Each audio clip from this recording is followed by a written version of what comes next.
हरियाणा में युवा उद्यमियों को प्रोत्साहित करने के लिए हरियाणा सरकार कई तरीके की योजनाएं चला रही है।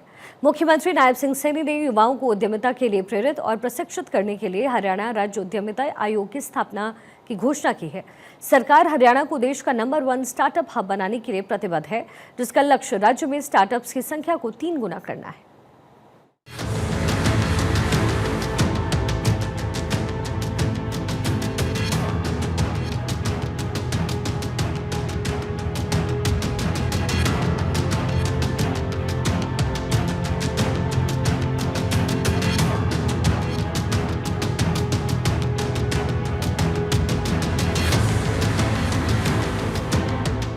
मुख्यमंत्री नायब सैनी ने कहा कि उद्यमिता को बढ़ावा देने के लिए सभी स्कूल्स कॉलेजेस में स्टार्टअप आइडिया स्लोगन प्रतियोगिताएं आयोजित होंगी, जिनमें जिला और राज्य स्तर पर विजेताओं को 1 करोड़ रुपए तक की पुरस्कार राशि प्रदान होगी।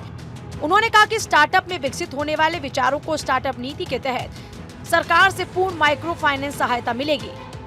वोकल फॉर लोकल को बढ़ावा देने के लिए स्वदेशी मेलों का आयोजन किया जाएगा, जिसके लिए प्रशासन की ओर से पूरा सहयोग दिया जाएगा। इसकी भी मैं घोषणा करता हूं। हम निजी निवेशकों को फंड ऑफ फंड्स बनाने के लिए प्रेरित एवं प्रोत्साहित कर रहे हैं।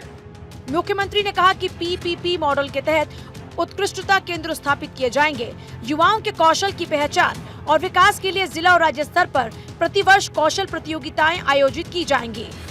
मुख्यमंत्री ने कहा कि युवा कौशल सम्मान योजना के अंतर्गत 2000 स्नातक और स्नातकोत्तर छात्रों को विभिन्न उद्योगों में इंटर्नशिप के अवसर प्रदान होंगे। साथ ही 10,000 रुपए का मानदेय भी दिया जाएगा।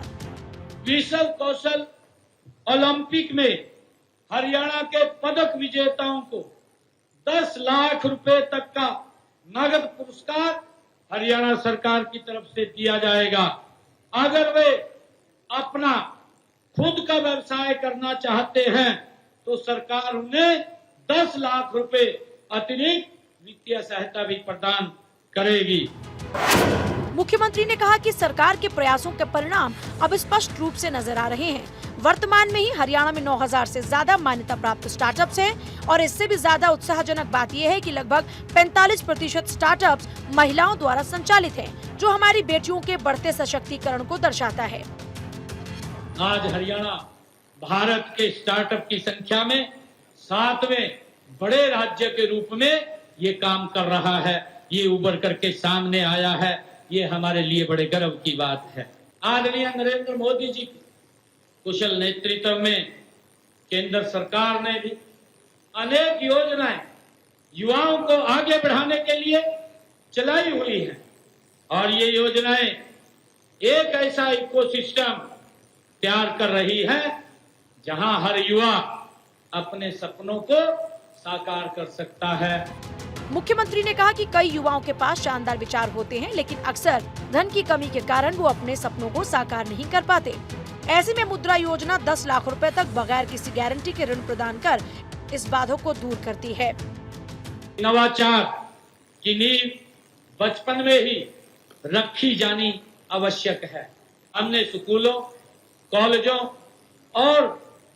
कॉलेजों में जो अटल इनोवेशन मिशन के तहत हमने अटल टिंकरिंग लैब की स्थापना भी हमने की है, ताकि हमारे बच्चों को जो रटने की प्रवृत्ति है से निकालकर उनको सिखाने की और हम ले जा सकें, ताकि उसका एक्सपीरियंस उनको मिले। राष्ट्रीय शिक्षा नीति 2020 का उल्लेख करते हुए सीएम ने कहा कि राष्ट्रीय शिक्षा नीति 21वीं सदी की आवश्यकताओं को पूरा करने के लिए तैयार की गई एक दूरदर्शी पहल है। प्रवेश और निकास के लिए कई इसमें विकल्प हैं। कौशल आधारित पाठ्यक्रम और प्रौद्योगिकी संचालित शिक्षा प्रणाली इसमें शामिल है। मैं सभी विद्यार्थियों, शिक्षकों और उद्यमियों से ये अपील भी करता हूँ कि आप एक दूसरे को सपोर्ट करें। ऐसा मेरा आग्रह है। जब हम एक दूसरे को सपोर्ट करेंगे, एक नेटवर्क बनाएंगे और सभी को नए अवसर से परिचित कराएंगे, तो हम आगे बढ़ जाएंगे। ये संकल्प लेकर के हमने आगे बढ़ना है। ऐसी मैं सभी से अपील करता हूँ। मुख्यमंत्री नायब सैनी के नेतृत्व में हरियाणा सरकार राज्य के युवाओं के सशक्तिकरण के लिए प्रतिबद्ध है। हरियाणा शिक्षा, खेल, उद्योग और कृषि सहित सभी क्षेत्रों में उल्लेखनीय प्रगति कर रहा है। राज्य सरकार युवाओं को अधिक रोजगार योग्य और आत्मनिर्भर बनाने के लिए उद्यमिता को सक्रिय रूप से बढ़ावा दे रही है। चंडीगढ़ से डॉक्टर थानेश्वर शर्मा की रिपोर्ट।